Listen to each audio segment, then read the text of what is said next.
Good morning, good afternoon, good evening, wherever you are in the world. This is Reganelite here, and welcome to The Guardian's very own called The Boris Files. We're going to be looking at 6 different stories produced by them on Boris Johnson, because obviously we need to remind ourselves of just how corrupt and how much scandals and whatnot was on Boris Johnson already.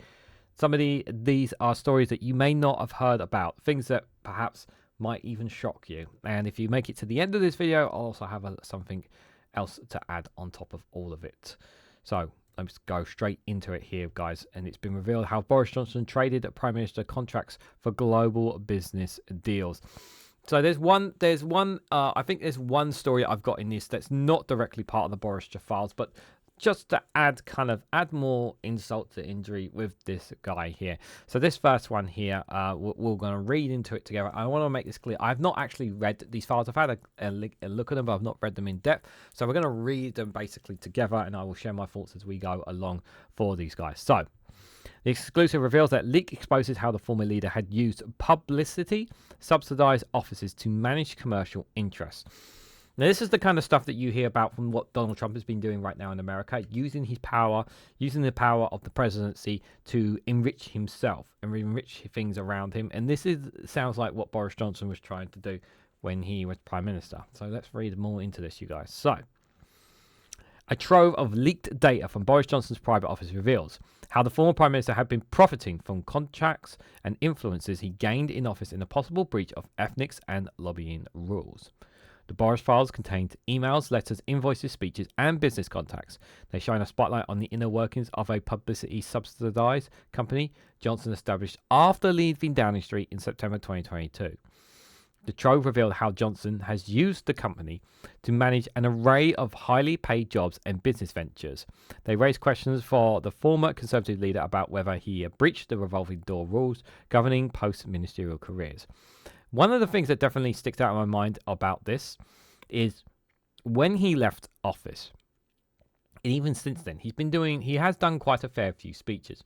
He's been paid a significant amount of money to do those speeches. And you have to wonder why people pay so much money to hear from him.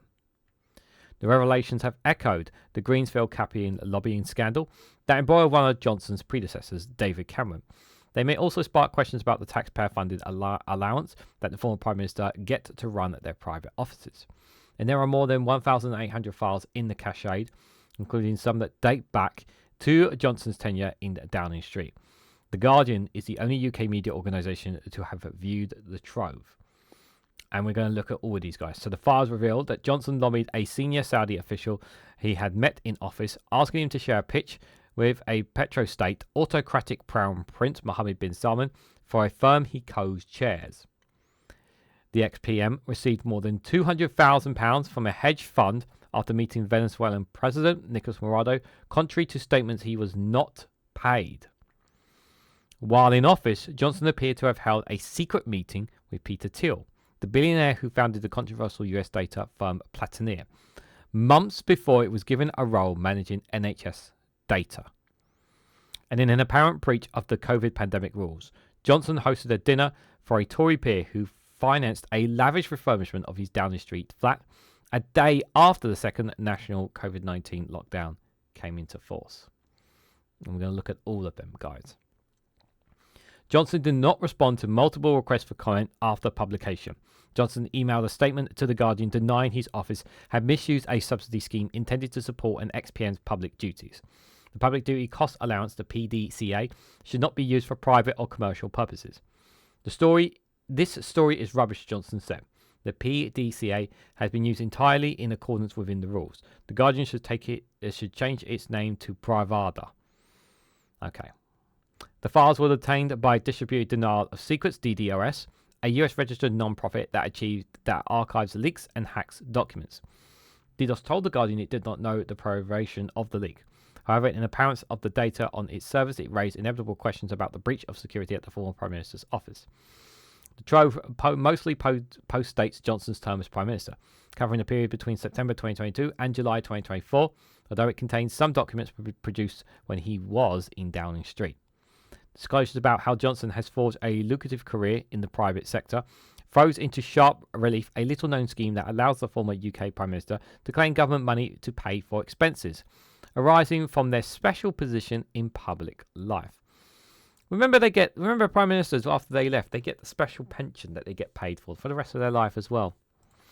The annual six-figure payment, known as the Public Duty Cost Allowance, that's the PDCA, is a subsidy intended to support an ex-PM public duties. It's not meant to be used for private or commercial activities. The files raise questions about whether Johnson had blurred the lines while running for office of Boris Johnson, a limited company established a month after he left Downing Street.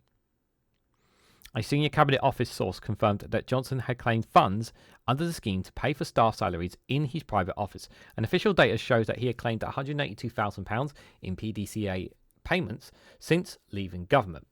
Johnson's office, the leak reveals, has played a central role in managing his commercial endeavours. These include deals with the Daily Mail and GB News, and globe-trotting career giving speeches for deep pocket clients. Now, there's nothing wrong with him. I would say he got a deal with GB News, but did he even feature on GB News? Is he still getting paid by them? I wouldn't be surprised if he was. I think we've spoken in the past about the deal that he had with GB News, but I don't think he's actually got a show or anything on there. Not that I'm aware of. Daily Mail, obviously, we know that he's been in Daily Mail columns before. So the Cachet Files suggested that between October 2022 and May 2024, Johnson was paid approximately £5.1 million for 34 speeches. £5.1 million for speeches. The engagement typically earns him hundreds of thousands of pounds, as well as generous expenses to cover first-class flights and stay in five-star hotels for him and his staff. It is not unusual against the rules for former prime ministers to travel the world delivering paid speeches. Yeah, so it's not unusual there. But there are restrictions on business activities that they can undertake after leaving government. These include prohibitions on lobbying contracts developed while in office in foreign governments and commercial organisations. Johnson was reminded of these rules by an official watchdog on the day he left Downing Street. Revelations from the Boris Files was place pressure on Johnson to explain how some of his recent contacts with foreign governments on behalf of commercial interests falls within the rules. That raises a lot of questions indeed, guys. But I also have to be clear as well, that because this is all coming from The Guardian, it's understandable to take some of it with a pinch of salt. However, given Boris Johnson's track record, it's kind of hard not to take some of this as face value, because this is Boris Johnson we're talking about. This man lied and bluffered so many things. He was the catalyst for so much for the disruption that we have now in Parliament, because he broke all the norms. Time and time again, he did. He did it, and he enjoyed doing it as well. That was the most terrible thing about all of this as well. So let's start going through some of these stories, guys. The first one here is this one. So, Fervent admirer, how Johnson courted Saudi officials for private gain. So the leaked documents appear to show Johnson using political contacts in commercial approach to the Crown Prince to benefit himself then, rather than benefit the UK, from the looks of it. So let's dive into it. So Boris Johnson recently approached senior Saudi officials he had met when he was Prime Minister to pitch the service of a consultancy firm he claimed could be useful to the petro-state autocrat Crown Prince Mohammed bin Salman, leaked files suggest. So lobbying a firm on his behalf to them. Johnson, who resigned from government in 2022, appears to have led the newly formed company's efforts last year to persuade the Saudi government to hire it to provide advice on reducing carbon emissions. The revelations, contained in leaked documents seen by The Guardian, appear to show Johnson exploited contracts he had made in Downing Street for commercial purposes, and they raise questions about whether he breached lobbying restrictions imposed on the former ministers. Johnson overtuned to the most powerful figures in Saudi Arabia were for Better Earth, a little-known UK-based consultancy firm established by a Canadian mining financer who co-shares the company with the ex-PM. Yeah, there's definitely nothing to see here, guys. Definitely nothing to see here. The approaches included a lunch and a meeting with a private members club with an influential Saudi minister who Johnson had met while in government, Files had suggested. Johnson, who personally wrote a flattering letter addressed to Prince Mohammed, tells the de facto Saudi leader that he was a fervent admirer of the vision that you have for the kingdom. The letter is contained in the Boris Files, a cache of leaked documents that shine a light on Johnson's post-prime ministerial career. The files were obtained by the Distributed Denial of Secrets, a US non-profit that archives data leaks. The cache offers inside views of how Johnson has forged a lucrative career in the private sector after leaving government, using his influence and contacts to make better in public office, which we know already. I'm probably going to end up repeating some bits over and over again, so I'm just warning you ahead of time. I'll try not to. So Better Earth did not respond to a request for comment, and the Saudi government also did not respond either. Johnson did not respond to multiple requests for comment after publication. He emailed a statement to the Guardian that he did not respond directly to questions about his commercial approaches to Saudi officials that he had met while Prime Minister. The statement denied that his private office misused a subsidy scheme intended to support an ex-PM's public duties. Public duty costs allowance, the PDCA, should not be used for private or commercial purposes. And he said this story is rubbish, and we've heard that all before in the other piece. Better Earth shareholders, including 7 close associates and advisors to Johnson, including 2 ex-Conservative ministers, and Charlotte Owens, a 32-year-old former aide, given a peerage by the ex-PM. As Prime Minister and early on in his career, Foreign Secretary Johnson engaged extensively with the government of Saudi Arabia, an authoritarian state that rights groups have long criticised for its human rights abuses. Yeah, people tend to forget that Saudi Arabia, that they do have some human rights abuses that they do cause in their country. And people sadly have a tendency to have short-term memories on that. So Johnson met Prince Mohammed on a visit to Riyadh in 2022 and held a series of official calls with the royal while in Downing Street. The pair are reportedly to have frequently exchanged WhatsApp messages as well. In his letter addressed to the Crown Prince last year, Johnson wrote, "I'd very much like to explore whether Better Earth could be useful to you and the Kingdom of Saudi Arabia in achieving your ambitions, because I believe it certainly could." Better Earth was founded by a Canadian businessman, Ahmed Anradi, in late 2023. And how Johnson became first involved with Anradi, who runs a multi-billion-dollar uranium mining company and has appeared on the former Donald Trump advisor Steve Bannon podcast, remains unclear.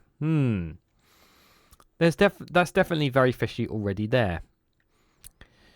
The Observer reported last year that a senior executive at Anradi's US-based mining group met Johnson while Prime Minister in May 2022. Oh, did they?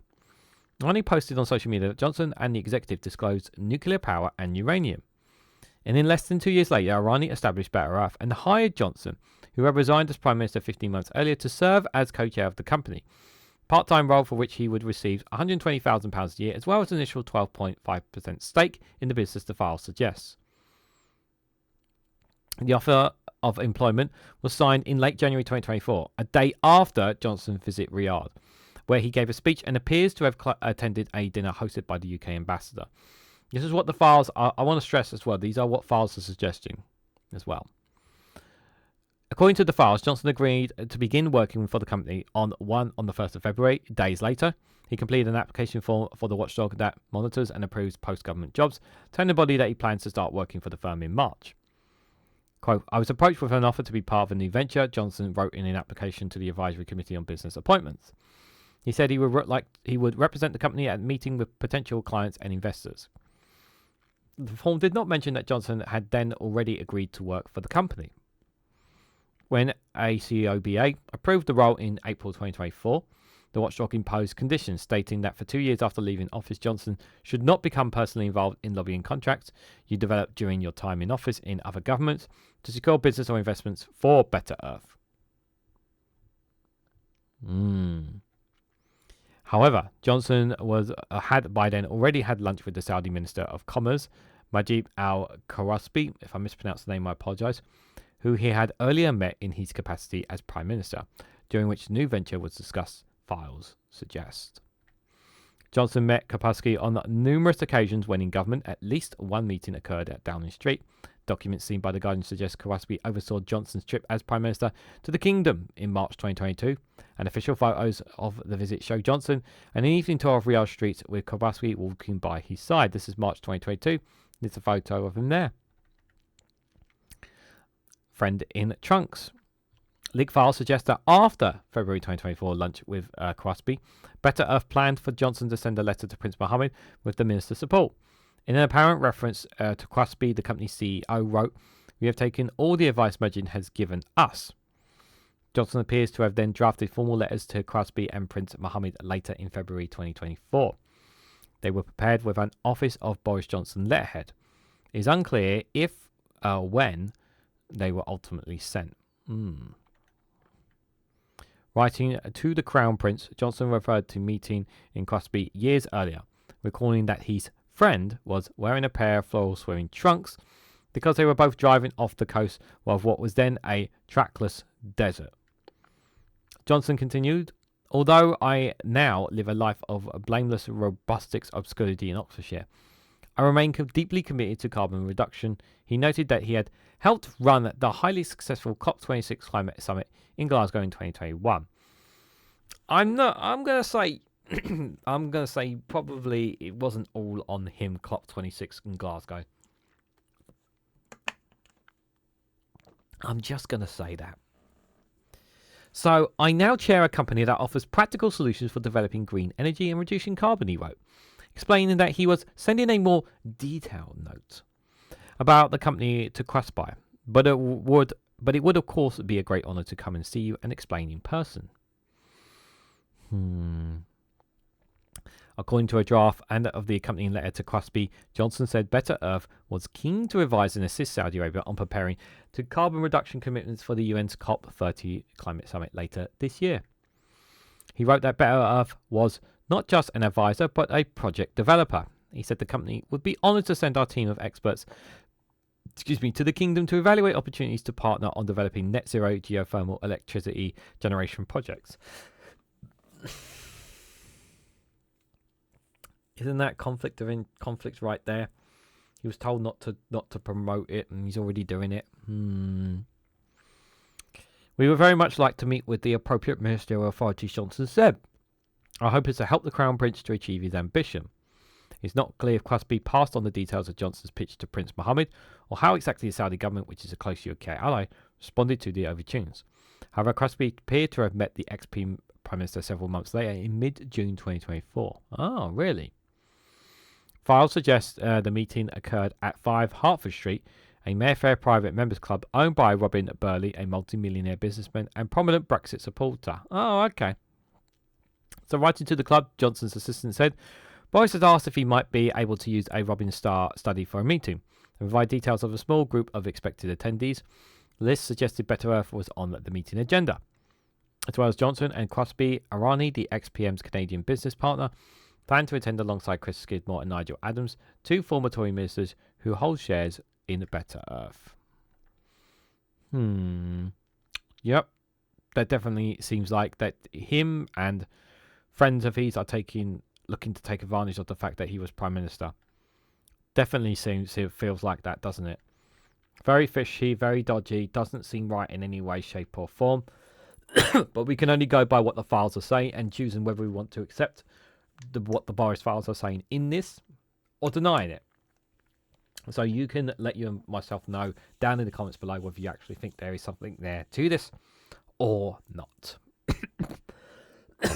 Excuse me.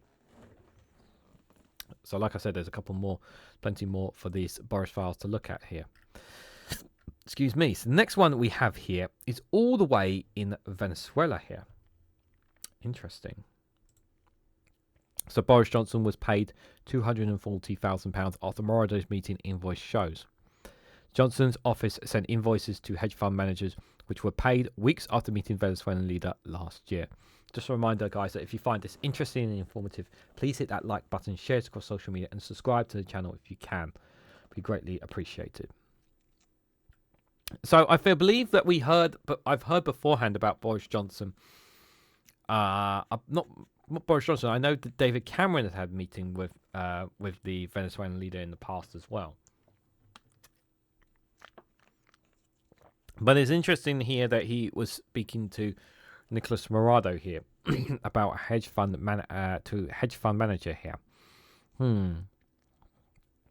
Let's have a read more into this. So from a private jet somewhere over the Caribbean Sea in February last year, Boris Johnson called his old political advisory David Cameron. Remember what I said about David Cameron meeting the Venezuelan president? Then the foreign secretary to notify him of a visit.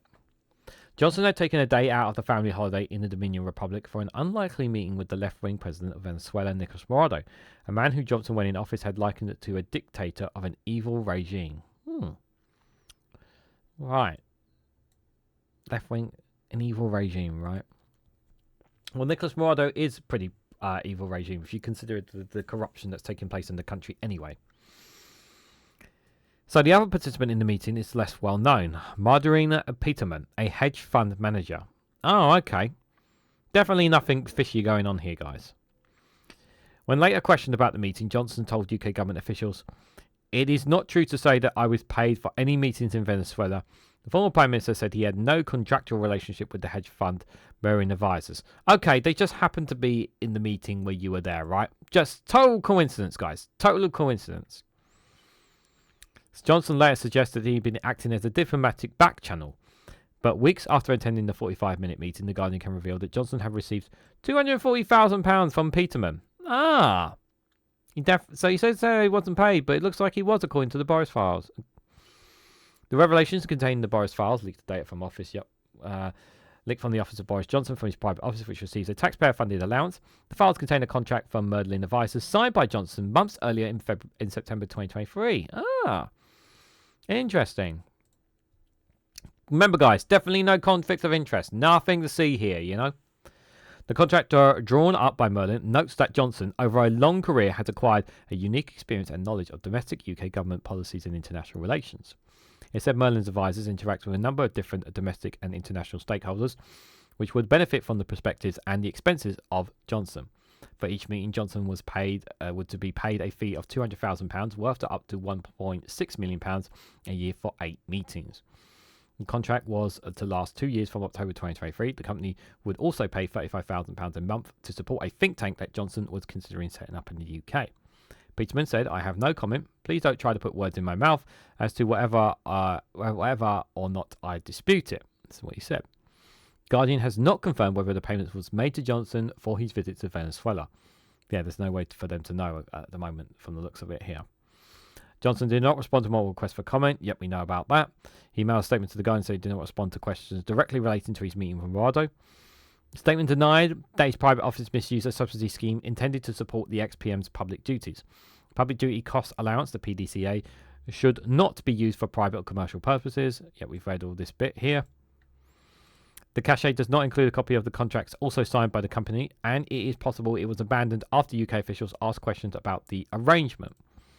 However, a log of payments suggested that an invoice, which mirrors the contract, was sent by Johnson's office into Peterman's weeks after the meeting with Morado, an authoritarian president whose government is under investigation by International Criminal Court prosecutors for alleged crimes against humanity. But sure, nothing to see here, as Boris would say. The invoice for $200,000 plus an additional $40,000 was sent on the 15th of March 2024, weeks after meeting with Morado. This invoice was paid on the 7th of May, the document suggests. There are no details of other invoices to Merlin. The files were obtained and distributed at Denial of Secrets, a US non-profit that archives data leaks. The Guardian is the first media outlet to publish these stories based on the leaks. Johnson has said that he was extensively briefed by a UK top diplomat in Cardiff before the meeting and updated the embassy afterwards. Okay, sure, Boris. Definitely nothing wrong here. However, the $240,000 payment raises questions about the true nature of the trip, and Johnson claims to have acted as a diplomatic back channel for the UK to open dialogue with Morado. The Sunday Times has reported that Johnson did not tell Cameron about Peterman's involvement in the meeting. Cameron, who was embroiled in his own post-Downing Street scandal, might have warned Johnson of the perils of using the privilege of his role as a former PM for financial gain. As Prime Minister, Johnson had launched an official investigation into Cameron's lobbying at Greensill Capital.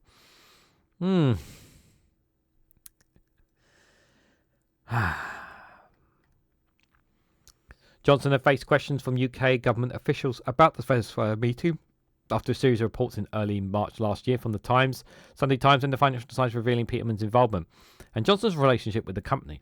But details of the contract and invoice sent to the company have not previously been reported. The media reports drew the attention of officials at the Whitehall revolving door watchdog responsible for monitoring the post-career government careers of ex-ministers, the Advisory Committee of Business Appointments, the ACOBA. They wrote to Johnson in March 18th, 2024. What's seemingly confusing to the officials was that Johnson made an application months earlier, in September 2023. What they had not known is what is revealed in the leaked files, is that the contract prepared by the hedge fund had been signed by Johnson. At the time, Johnson faced a potential difficulty. He had told ACOBA that no publicity or announcement whatsoever is planned in relation to this role. But if approval was given by ACOBA, his work for the hedge fund would be revealed to the public in a letter published by the watchdog. Johnson now faces fresh questions about his candor with the watchdog. He told ACOBA that he had no meeting with the hedge fund in the last 2 years in office. Yeah, because it's just as I said, guys, it's just a coincidence that they just happened to be at that meeting with Boris Johnson, with Nicolas Maduro. Just a coincidence, guys. Just a coincidence. In fact, Johnson had a meeting with Peterman when he was still in office, just over a week before the end of his time as Prime Minister, leaked documents show. Oh, okay. So he actually met him before he went out as Prime Minister. Oh, okay then. The leaked files revealed that they met for 2.5 hours. Lunch at Chequers, Johnson's Grace and Favour Country House on the 28th of August 2022. Peterman's attended alongside a fellow trustee at an animal convention charity that hired Johnson's soon-to-be wife Carrie more than a year earlier in January 2021. The lunch with Peterman has not been previously reported and was never disclosed in official transparency registers. The secret lunch raises questions over whether Johnson used his final days as Prime Minister and the luxuries of that office to develop a relationship with future business interests. Considering that you are on your way out, yeah, definitely it feels like that, doesn't it, guys?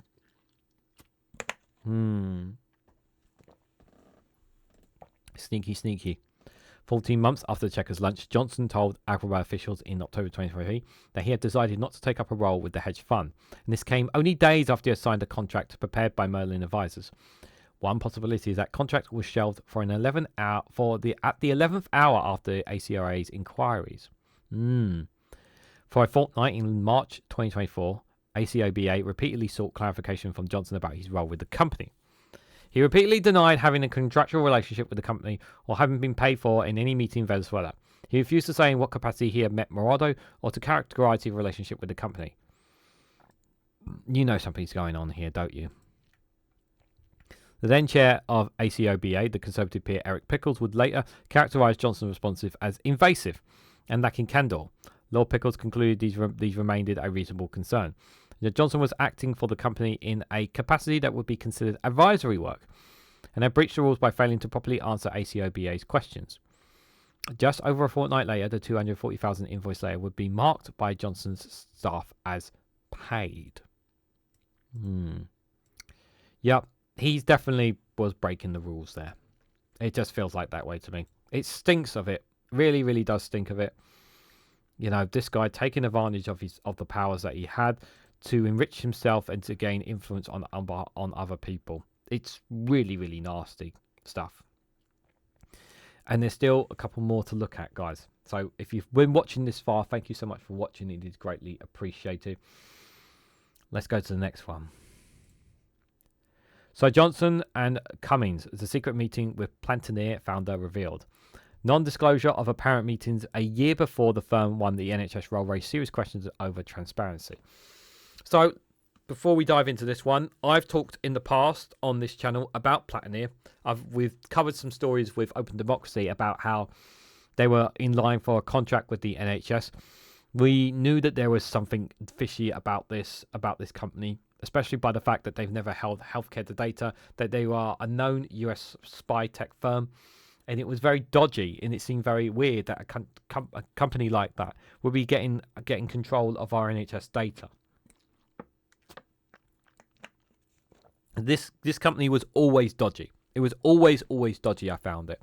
So the fact that there has been secret meetings that we don't know about, this does not surprise me at all. So I'm pretty confident that this here on the Boris Files is probably true more than anything, guys. So Boris Johnson appears to have had a secret meeting with Peter Thiel, the billionaire co-founder of the controversial US data firm Palantir, the year before he was given a role at the heart of UK's pandemic response. A month after entering number 10, Johnson and his senior advisor Dominic Cummings had a meeting with Thiel. Leaked files suggest Johnson is now likely to face questions about whether the non-disclosure amounts to a breach of the ministerial code. The hour-long afternoon meeting on the 28th of August was marked as private in a log of Johnson's activities that day, and was not subsequently disclosed on the government's public log of meetings. It took place in Downing Street on the day Johnson had informed the Queen that he was prolonging Parliament in an effort to push through his Brexit plans, triggering a huge backlash. So it's the files are claiming that they had this meeting on the same day. Wow. And that was quite a day as well. So the secrecy around Johnson's encounter with Thiel raises serious questions about how transparent the government's public logs of meetings has been in recent years. It is unclear why officials did not disclose a meeting between the Prime Minister, his senior advisor and a tech mogul at the time. Thiel's company was seeking lucrative contracts with the UK government. Yes, this raises a great deal of questions as well. Johnson did not move, but we know about all this. He did not respond to requests for comments. He did not respond directly to questions about his meeting with Thiel. Statement denied that his private office misused a subsidy scheme intended to support XPM duties, public duty costs. PCDA did not be used for private commercial purposes. Same quotation as he said before. Thiel did not respond to a repeated request for comment on this. The existence of the meeting is revealed in an official government document contained in the Boris Files, a cache leaked documents. The files have been seen by The Guardian after they were obtained by the Transparency Group distributed denial of secrets. Meetings carried out by an official ministerial capacity have been disclosed on a public government log, but may be exempted there are considered political, related to party business or personal or a friend or family. Thiel is not a donor to the Conservative Party and as an American would not be able to give money to UK politics. That raises questions about the grounds in which the meeting with Thiel was held on private basis and whether the failure to disclose the meeting could amount to a breach of the transparency requirements outlined in the ministerial code issued by Johnson himself. Oh look, there he is sitting with Donald Trump in 2016. But there's definitely nothing to see there, guys. Nothing to see at all. Thiel helped fund Donald Trump's 2016 campaign and has accused the NHS of making people sick, as well as claiming the UK has Stockholm Syndrome when it comes to its affection for the health service.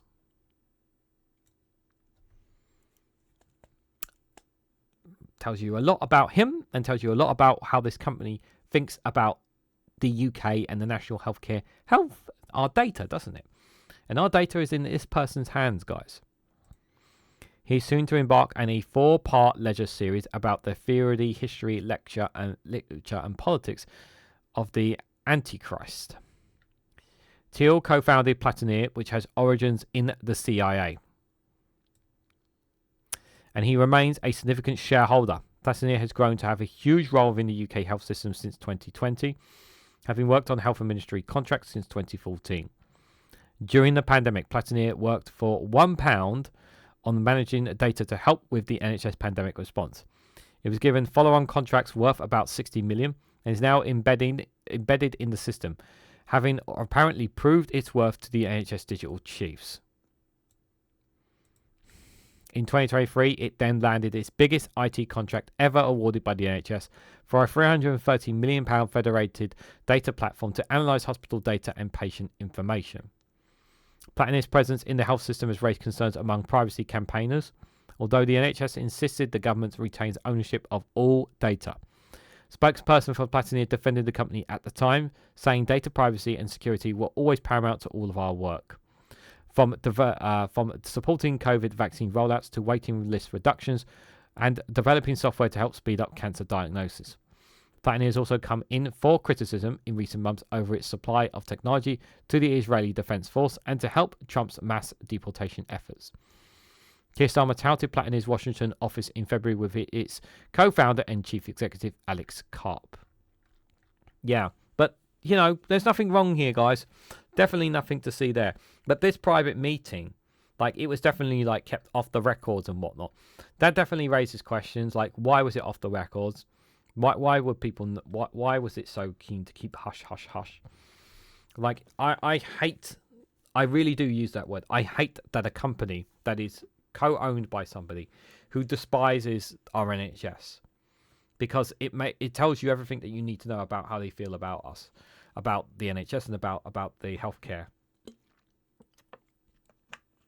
And don't be surprised if these guys, if this founder and the people within Palantir are connected in some way, shape, or form to Nigel Farage. Because remember, Reform UK wants to dismantle our NHS as well. It's definitely again more questions and not enough answers again about Boris Johnson and the things that he did did as well. It's just absolutely disgusting. Before I go to the next one, guys, if you want to financially support me in the work that I do here, you can do so by becoming a YouTube member for as little as 99p. Becoming a YouTube member really does financially support me in the work that I do here and helps keeps me going. You can be a member for as little as 99p. It can get you access to custom emojis that I've made specifically for members whenever they can use on Premiere videos or live streams. And if you decide to upgrade to become a $1.99 member, you get early access to additional content. And a lot of that content that is going to be dropping over the weekend and Monday is already available to you right now as a YouTube member, if you are a $1.99 YouTube member. So do give it a try, consider it. If you can afford it, it would be greatly appreciated. If you are still watching this on a Premiere video, you could also leave a super chat as well. Although I can't promise that I will see it, but any financial support is always greatly appreciated. So thank you to anyone who has watched this far. It is greatly appreciated.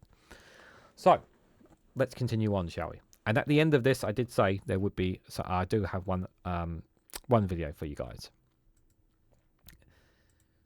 So this one is Boris Johnson had dinner in lockdown with a peer funding a flat refit, the file suggests. So this was touched on at the start here, that an apparent meeting with David Brownlow is one of several potential further lockdown breaches revealed in the Boris Files. Now, we already know that the Prime Minister and his party, his government, at the time, breached lockdown rules. They partied while people died. We already knew that they did this willingly and knowingly, and they boozed and they partied and they shared drinks and whatnot, and it was so abhorrent.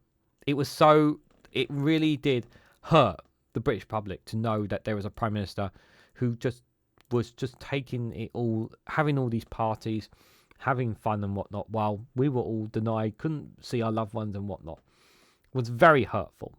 And people should not forget that when they vote Conservative. You know, there are still people who are part of the Conservatives, part of that government, who are connected to that government, are still in the Conservative Party now. You should not forget that.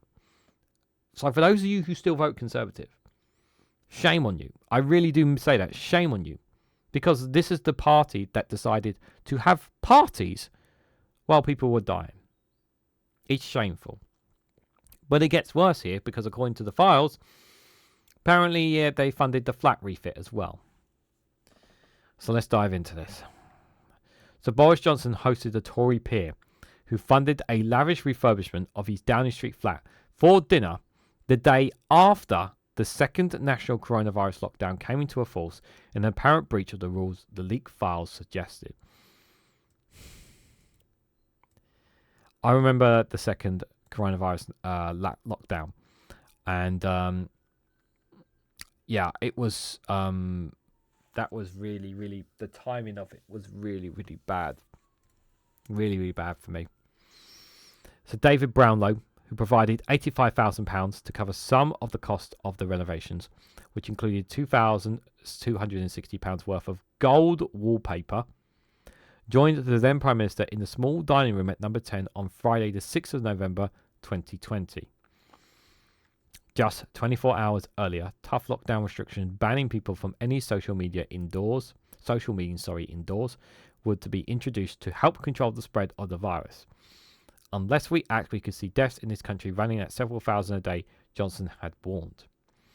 In WhatsApp exchanges later this month, Later that month, Johnson messaged Lord Barlow that to complain that parts of his number 11 flat looked a bit of a tip, asking him for approvals so that his interior decorator Lulu Tillo could get on with it. Of all times to be asking this, he asks this while we're in the middle of a lockdown. Then his ethnic advisor, Christopher Gelt, later found that Johnson had not broke the ministerial code over the payments for the Downing Street flat refurbishment, but criticised him for acting unwisely. Johnson's apparent meeting with Brownlow after lockdown restrictions were imposed is one of several potential further lockdown breaches by the former Prime Minister revealed in the leaked files seen by The Guardian. They raised further questions about Johnson's integrity during his turbulent years in office. A log of Johnson's meetings with Brownlow is contained in the cache of files. Yep, we've seen.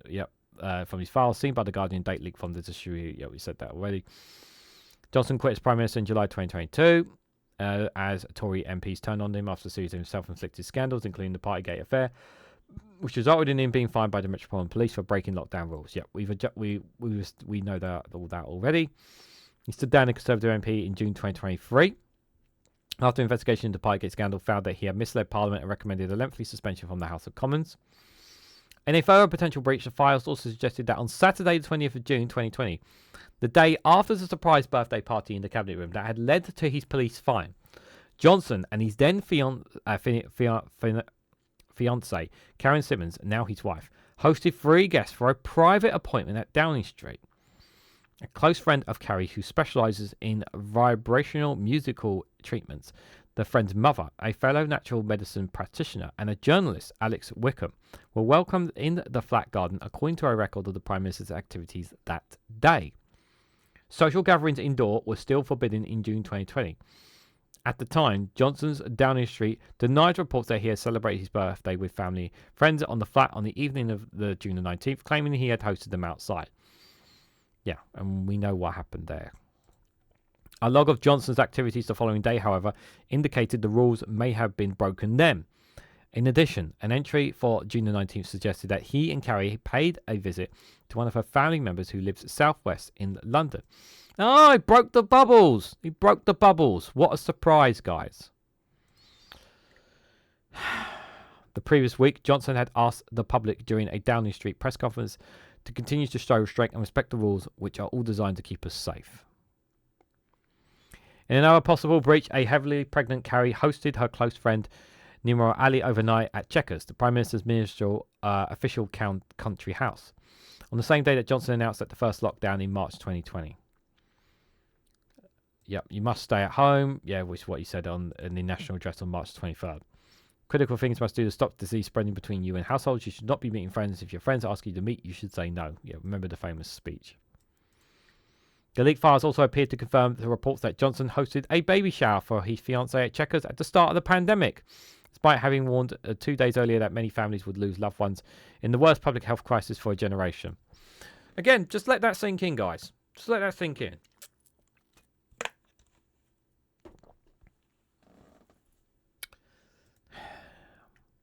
Carrie invited more than a dozen close friends, including 3 Conservative government aides, to Chequers in Buckinghamshire for the lunch and afternoon tea party on Saturday, the 14th of June, March 2020, 6 weeks before the birth of their son.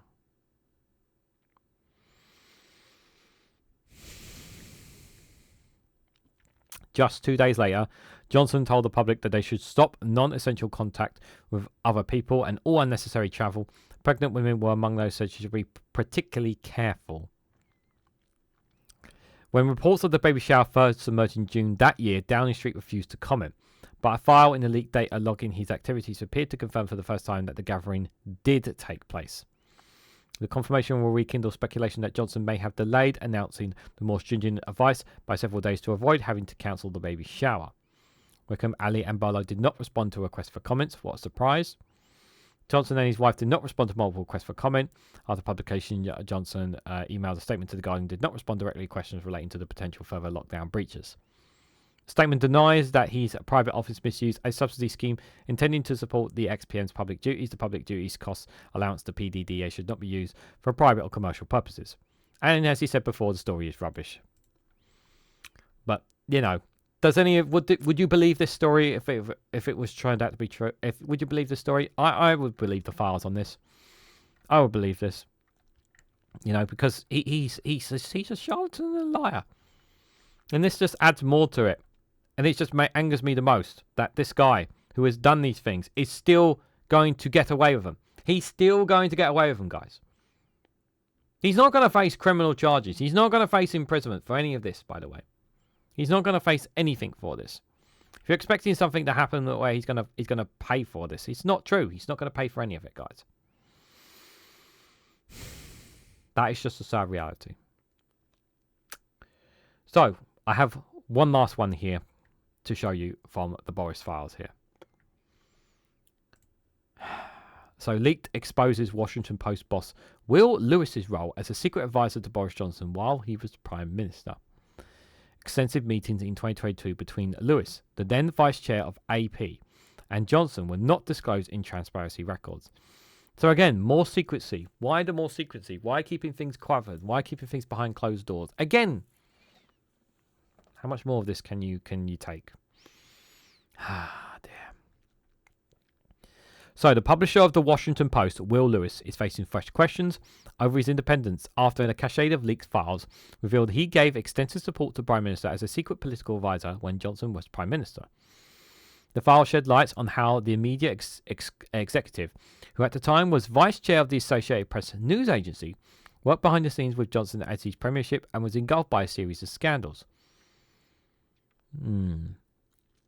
Lewis's meeting with Johnson, which took place over a 6-month period in 2022, was not disclosed in official transparency records, in an apparent breach of government rules.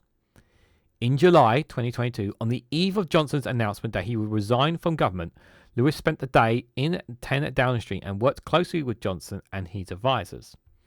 Lewis appeared to have arrived early in the morning at 7:50 a.m. and took part in at least 6 meetings during the day, including a gathering of Johnson's aides to prepare him for Prime Minister's questions in the House of Commons. Okay. So was this... So, okay, here's the question I have. Was this guy paid? Surely this guy was paid, right? You would think so, right? In the meeting, which stretched into the meeting in the evenings, Lewis appeared to have participated in gatherings of Johnson's closest political allies, including several MPs and a senior minister, as the Prime Minister came under intense pressure to step down. Details of the extent of Lewis's support for Johnson are revealed in official government logs that provide a minute-by-minute record of the Prime Minister's activities. The logs are marked official sensitive. The records are contained in the Boris Files, and we've read that bit already. According to the files, Lewis spoke or met with the Prime Minister on at least 11 occasions between February and July 2022. 11 occasions! That definitely sounds like an advisory role there. No, because if he's not, you cannot tell me there's not something there. Like, you can't tell me he's just just working part of it because of his part in the Associated Press there. 11 occasions, there's definitely something there. In total, Lewis appeared to have provided Johnson with at least 15 hours of political advice during this period. The exposure of the meeting raised questions for Lewis about his proximity to political power, and whether the role of advising a serving UK Prime Minister amounted to a conflict of interest with his role at the Associated Press. Yeah, I would say it would be. Yes, you might argue that, yeah, it's an American media association, but it's no different than Palantir. And the thing is, like, I use the Associated Press quite a lot for all my news coverage anyway. But we're talking about somebody who has a very high-level role in that media organisation, having 11 occasions with Boris Johnson. Like, what is the deal here? It also places a spotlight on Lewis's relationship with Johnson, who nominated the media executive for a knighthood for political and public service after leaving office. Oh, he was knighted as well. That tells you a lot, doesn't it? So he wasn't offered money; he was offered a knighthood for his advisory. Is that what I'm to assume from this, guys? Lewis was editor of the Daily Telegraph in the 2000s when Johnson was a communist columnist for the paper. Lewis then spent a decade at companies controlled by Rupert Murdoch, including the UK-based news group Newspapers, NGM, when he was dealing with allegations of the past phone hacking. His tenure at the Washington Post had been marred in controversy after allegations recently emerged in court proceedings that he was involved in an effort by NGN to actively frustrate a police inquiry into phone hacking. Lewis and NGN have strongly denied the allegations. A source close to Lewis said that he had been transparent about his personal relationship with Johnson. Oh, okay. So you say. An AV spokesperson said its board members provided oversight of AP's executive leadership and had no involvement in its journalists. None at all. Board directors hold a wide range of roles outside of AP, they said. Okay. Definitely nothing here. You know, he just happened to have 11 meetings with the Prime Minister of the UK at the time. Just putting that out there. A Cabinet Office source said it was Johnson's responsibility to account for his meetings. The former Prime Minister did not respond to a request for comment.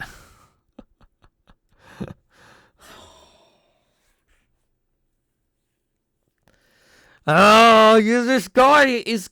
this guy is just... dear, guys. It has previously been reported that Lewis provided informal advice to Johnson. The Guardian reported last year that he had allegedly advised Johnson to clean up phone data related to the COVID-19 rule-breaking scandal known as Partygate. Under ministerial rules, Johnson would have been expected to disclose any meetings held with senior media executives, but Lewis did not appear in the public transparency records. And the guy's still got a knighthood, guys. The omission has meant that the extent of Lewis's involvement in shaping Johnson's response to a rolling series of scandals that would have ended his term as Prime Minister was unknown until now. According to a leaked minute-by-minute logs, Lewis was a frequent visitor at Downing Street in Chequers, the Prime Minister's official country courtside residence, as Johnson fought in vain to save his premiership in 2022. Lewis first appeared in the logs on the 2nd of February when he joined a call with Johnson and a Conservative political strategist. After 4 of Johnson's senior aides quit the next day, Lewis had joined several meetings in Downing Street on the 4th of February as he appeared to have spent a part of the morning alone with the Prime Minister. He was alone with the Prime Minister, apparently. At the time, Johnson was facing calls to resign amid dissent within his own party and widening police investigation into lockdown-breaking parties. Johnson was able to withstand the pressure for several months longer, but in early July became embroiled in a fresh scandal, sparking the resignation of 2 of his most senior ministers. The day after, on July the 6th, Lewis joined the Prime Minister's first meeting of the day along with Ross Kempsell, then a close ally and political fixer to Johnson. Lewis remained at the Prime Minister's side that morning. In the logs, official recorded that Johnson was in office with Will Lewis, Vice Chair of the Associated Press, along with 2 loyal ministers. Again, nothing to see there, guys, during one of the most difficult times for Johnson, when he was crashing and burning at the time. Lewis attended additional meetings in Downing Street during the days as the ministers quit Johnson's government en masse. He was also with Johnson in the evening as the Prime Minister and his advisers tried to salvage his position. On 7th July, Lewis again joined Johnson's first meeting of the day, according to the logs. Hours before, Prime Minister publicly announced that he would resign. Lewis continued to advise Johnson in the following days as the government faced a vote of no confidence. He returned to Downing Street as Johnson prepared for his final appearance as Prime Minister in the House of Commons for an hour on the morning of July the 20th. Official noted Johnson was engaged in PMQ's prep with Ross Kempsell and Will Lewis. But you know, he wasn't. But he was just a person there. He wasn't an actual advisor. You know, let's be clear. He was a secret advisor, and he was obviously like I'm just going to go out and say it, guys. He was offered a knighthood in response. He made there's nothing in this files to say that he was paid, but I would not be surprised if he was paid in some way, shape, or forms for his role as well. It could have been that, but they obviously had a relationship from Boris Johnson's time in the Telegraph there. There's definitely a conflict of interest. Come on, it's just why is it so shady? Why keeping something like that quiet? Like all these stories that we've looked at, guys, just once again reinforces the kind of man that Boris Johnson is. A man that will use his political power for his own benefit. This guy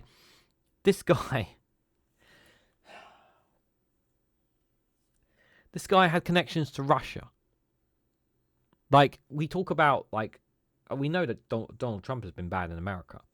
But just to think, right? Imagine in 2025 now that Boris Johnson was Prime Minister now in comparison to 5-6 years ago, when there were still some checks and balances.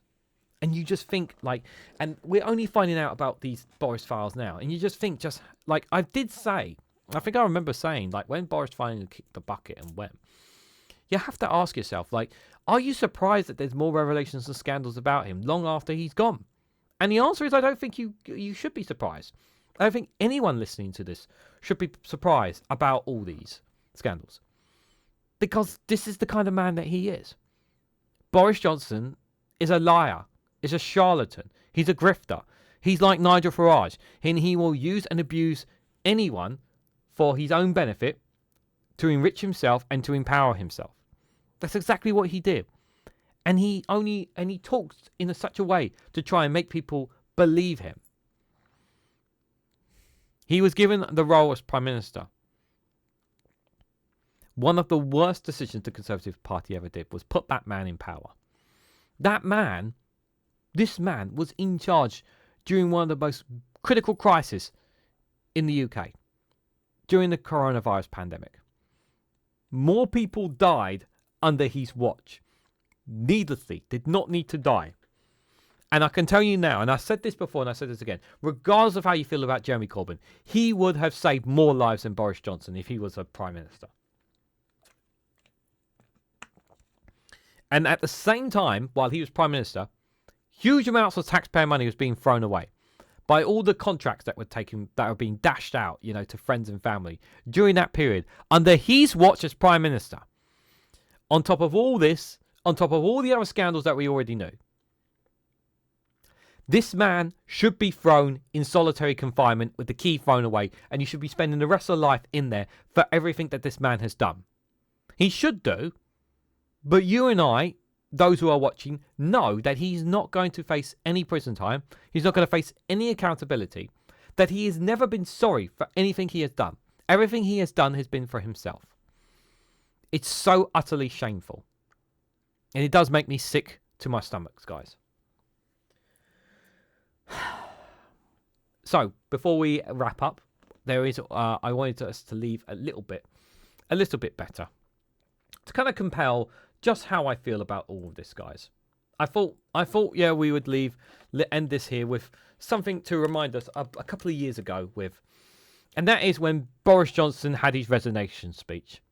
And of course, to show my frustration about this, here is Michael Spicer with the Room Next Door series that he did at the time on Boris Johnson's resignation speech at that time. Good afternoon, everybody. Good afternoon. Remember, it's time to be humble. And just to be on the safe side, I've written down the definition of humble and emailed it to you under the subject heading, "You have well and truly f***ed everything up." So I want to say to the millions of people who voted for us in 2019... Sorry for partying every single Friday whilst telling us at the same time that we couldn't sit on a park bench with our nan, or... And the reason I have fought so hard in the last few days to continue... Duty, obligation, blah, blah, blah. Because I felt it was my job, my duty, my obligation. My God. And of course, I'm immensely proud of the achievements of this government. Well, we haven't got time to list them all, okay? So just, no, sorry, we do have 7 seconds. Please go ahead. From getting Brexit done. It's not done. It's a mountain of burning tyres that threatens the Good Friday Agreement. But, keep going because who cares, really? To settling our relations with the continent. Relations with the continent were fine before you came along. Now when Europeans think of the United Kingdom, they think of that time when you were stuck on a zip wire like a bumbling egg with a Union Jack up your arse. Getting us all through the pandemic. 180,000 people died, but yes, let's claim it as a triumph. Why not? I mean, literally nothing you say matters anymore, so... Delivering the fastest vaccine rollout in Europe. That vaccine rollout had nothing to do with you. Nothing at all. It's like taking credit for bees or the moon. The fastest exit from lockdown. Yes, that's why we had to go into a second lockdown. And a third, you clod-hopping fart pipe. And to you, the British public.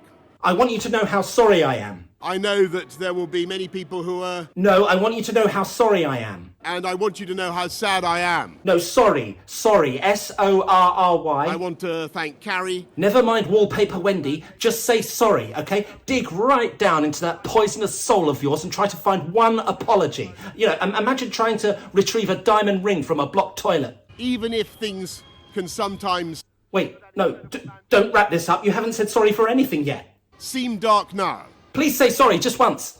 Our future together is... Shit. Thank you all very much.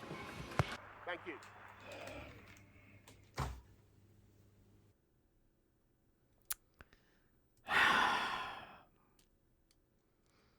he never apologized. And he still hasn't. You know, if you ask him about things that he has done and mistakes and that, he normally comes along and he says, you know, I regret these things. I have regrets. That's what he normally says, guys.